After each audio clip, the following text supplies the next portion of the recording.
पार्वती पते हर हर महादेव। ओम नमः शिवाय। नमस्कार दोस्तों, आप सभी को सोमवार व्रत की हार्दिक शुभकामनाएं। सोमवार का दिन भगवान शंकर को समर्पित होता है। आज के दिन भक्त भोलेनाथ को प्रसन्न करने के लिए विशेष पूजा अर्चना करते हैं। कुछ लोग आज के दिन व्रत भी रखते हैं ताकि शिव की विशेष कृपा प्राप्त की जा सके। बाबा भोलेनाथ के आशीर्वाद के लिए आप भी सोमवार का व्रत कर रहे हैं तो भगवान शिव की ये कथा जरूर सुने। इस कथा को सुनने से भगवान शिव प्रसन्न होते हैं और मनोकामना पूर्ति का आशीर्वाद प्रदान करते हैं। भगवान शिव की कथा सुनने से घर में सुख समृद्धि का वास होता है और सभी प्रकार के संकट कट जाते हैं। तो प्रेम से बोलिए गौरी पुत्र गणेश भगवान की जय, माता पार्वती की जय। ओम नमः शिवाय। नारद पुराण के अनुसार सोमवार व्रत में व्यक्ति को प्रातः स्नान करके शिव जी को जल और बेल पत्र चढ़ाना चाहिए तथा शिव गौरी की पूजा करनी चाहिए। शिव पूजन के बाद सोमवार व्रत कथा सुननी चाहिए। इसके बाद केवल एक ही समय भोजन करना चाहिए। साधारण रूप से सोमवार का व्रत दिन के तीसरे तक होता है, मतलब शाम तक रखा जाता है। सोमवार व्रत 3 प्रकार का होता है: प्रति सोमवार व्रत, सौम्य प्रदोष व्रत और 16 सोमवार का व्रत। इन सभी व्रतों के लिए एक ही विधि होती है। तो चलिए प्रेम पूर्वक हम सोमवार व्रत के पावन कथा का श्रवण करते हैं। एक समय की बात है, किसी नगर में एक साहूकार रहता था। उसके घर में धन की कोई कमी नहीं थी, लेकिन उसकी कोई संतान नहीं थी। इस कारण वह बहुत दुखी था। पुत्र प्राप्ति के लिए वह प्रत्येक सोमवार व्रत रखता था और पूरी श्रद्धा के साथ शिव मंदिर जाकर भगवान शिव और पार्वती जी की पूजा करता था। उसकी भक्ति देखकर एक दिन मां पार्वती प्रसन्न हो गई और भगवान शिव से उस साहूकार की मनोकामना पूर्ण करने का आग्रह किया। पार्वती जी की इच्छा सुनकर भगवान शिव ने कहा कि हे पार्वती, इस संसार में हर प्राणी को उसके कर्मों का फल मिलता है। जिसके भाग्य में जो होता है उसे भोगना ही पड़ता है। लेकिन पार्वती जी ने साहूकार की भक्ति का मान रखने के लिए उसकी मनोकामना पूर्ण करने की इच्छा जताई। माता पार्वती के आग्रह पर शिव जी ने साहूकार को पुत्र प्राप्ति का वरदान तो दे दिया, लेकिन साथ ही यह भी कहा कि उसके बालक की आयु केवल 12 वर्ष की होगी। माता पार्वती और भगवान शिव की बातचीत को साहूकार सुन रहा था। उसे ना तो इस बात की खुशी थी और ना ही दुख। वह पहले की भांति शिव जी का पूजन करता रहा। कुछ समय के बाद साहूकार के घर एक पुत्र का जन्म हुआ। जब वह बालक 11 वर्ष का हुआ तो उसे पढ़ने के लिए काशी भेज दिया गया। साहूकार ने पुत्र के मामा को बुलाकर उसे बहुत सारा धन दिया और कहा कि तुम इस बालक को काशी विद्या प्राप्ति के लिए ले जाओ और मार्ग में यज्ञ कराना। जहाँ भी यज्ञ कराओ वहाँ ब्राह्मणों को भोजन कराते और दक्षिणा देते हुए जाना। दोनों मामा भांजे इसी तरह यज्ञ कराते और ब्राह्मणों को दान दक्षिणा देते काशी की ओर चल पड़े। रात में एक नगर पड़ा जहाँ नगर के राजा की कन्या का विवाह था, लेकिन जिस राजकुमार से उसका विवाह होने वाला था वह एक आंख से काना था। राजकुमार के पिता ने अपने पुत्र के काना होने की बात को छुपाने के लिए एक चाल सोची। साहूकार के पुत्र को देखकर उसके मन में एक विचार आया।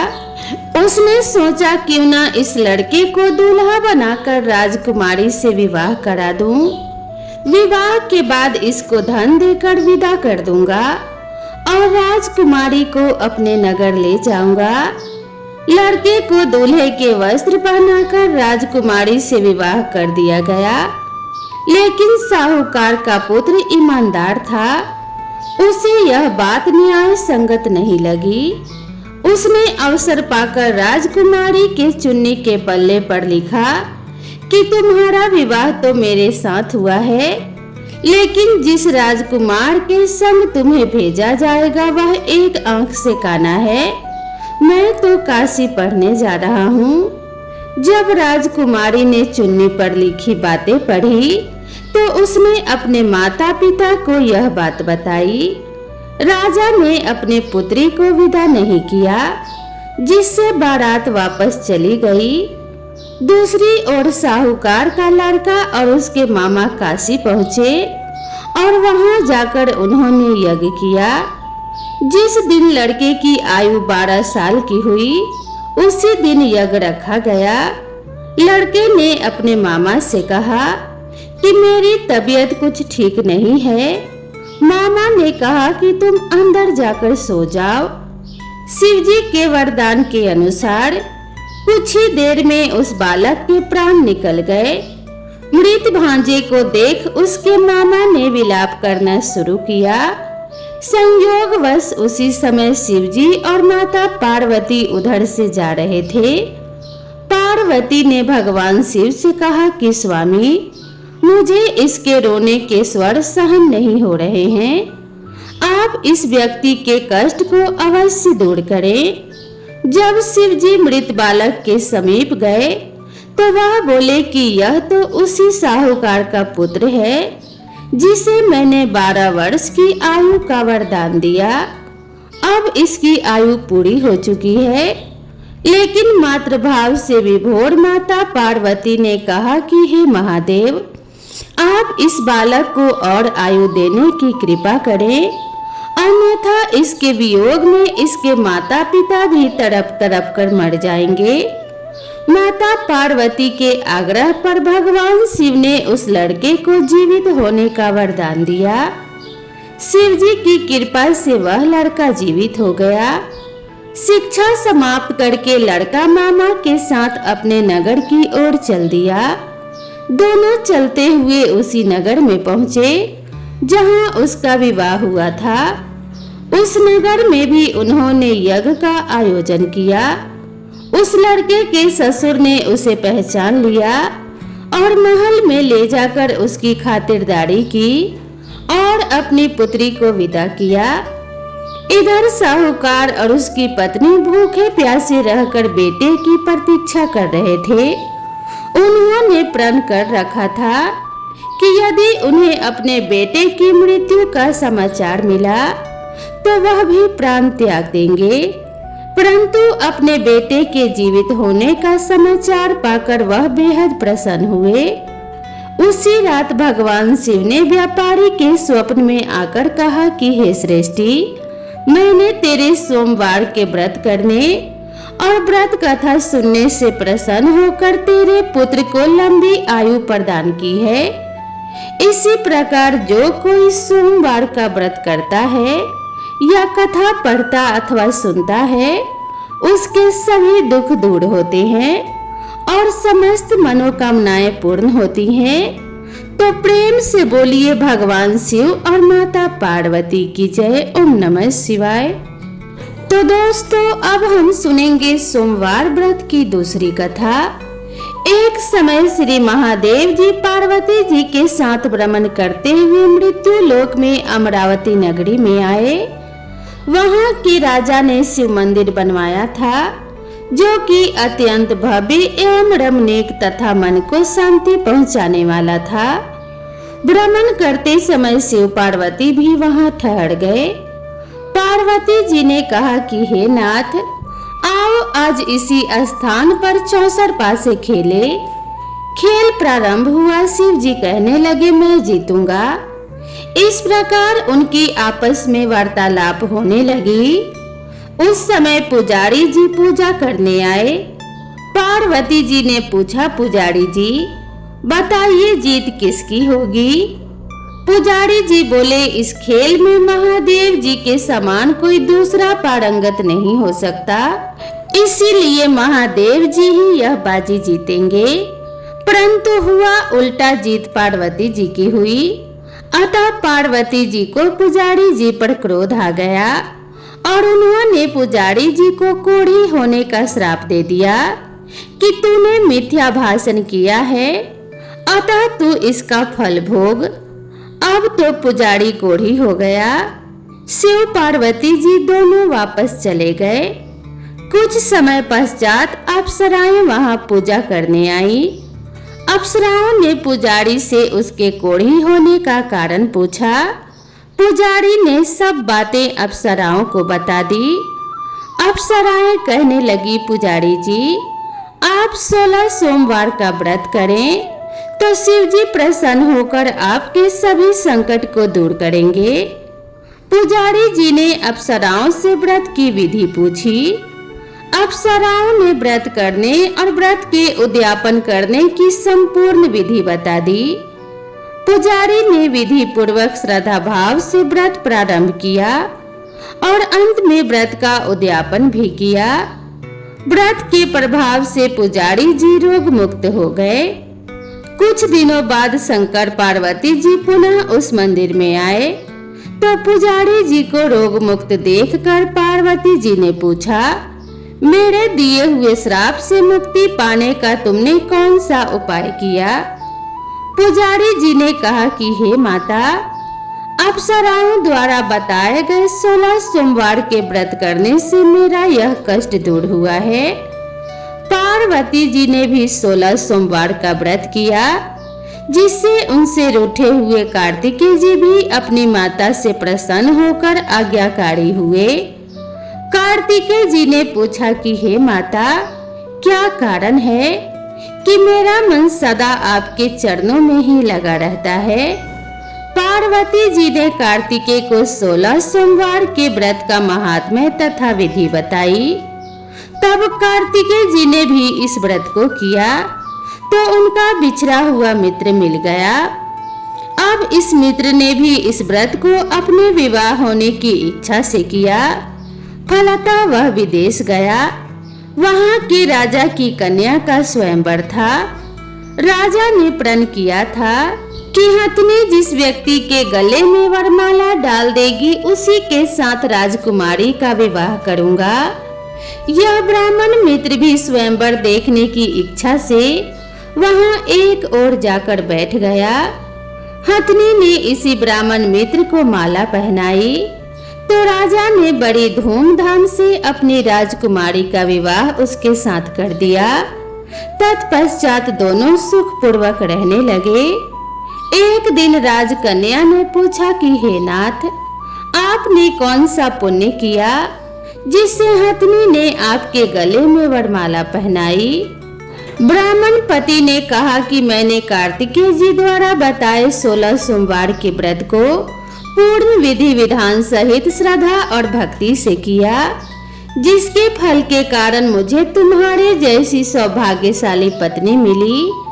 अब तो राजकन्या ने भी सत्य पुत्र प्राप्ति के लिए व्रत किया और सर्वगुण संपन्न पुत्र प्राप्त किया।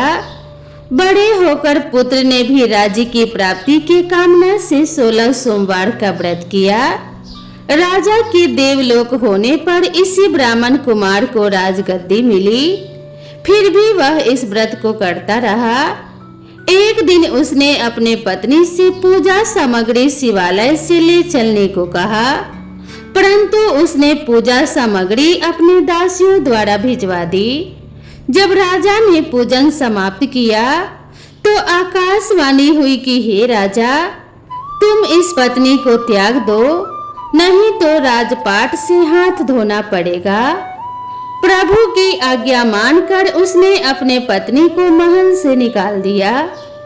तब वह अपने भाग्य को कोसती हुई एक बुढ़िया के पास गई और अपना दुखड़ा सुनाया तथा बुढ़िया को बताया कि मैं पूजन सामग्री राजा के कहे अनुसार शिवालय में नहीं ले गई और राजा ने मुझे निकाल दिया। बुढ़िया ने कहा तुझे मेरा काम करना पड़ेगा। उसने स्वीकार कर लिया। तब बुढ़िया ने सूत की गठरी उसके सिर पर रखी और बाजार भेज दिया। रास्ते में आंधी आई तो सिर पर रखी गठरी उड़ गई। बुढ़िया ने डांटकर उसे भगा दिया। अब रानी बुढ़िया के यहाँ से चलते चलते एक आश्रम में पहुंची। गोसाई जी उसे देखते ही समझ गए कि यह उच्च घराने की अबला विपत्ति की माड़ी है। वे उसे धैर्य बंधाते हुए बोले, बेटी तू मेरे आश्रम में रह सकती है, किसी प्रकार की चिंता मत कर। रानी आश्रम में रहने लगी, परंतु वह जिस वस्तु को हाथ लगाती वह वस्तु खराब हो जाती। यह देखकर गोसाई जी ने पूछा कि हे बेटी, किस देव के अपराध से ऐसा होता है? तब रानी ने बताया कि मैंने अपने पति की आज्ञा का उल्लंघन किया और शिवालय में पूजन के लिए नहीं गई। इससे मुझे घोर कष्ट उठाने पड़ रहे हैं। गोसाई जी ने शिव जी से उसके कुशल क्षेम के लिए प्रार्थना की और कहा, बेटी तुम 16 सोमवार का व्रत विधि के अनुसार करो। तब रानी ने व्रत विधि पूर्वक पूर्ण किया। व्रत के प्रभाव से राजा को रानी की याद आई और दूतों को उसके खोज में भेज दिया। आश्रम में रानी को देख दूतों ने राजा को बताया।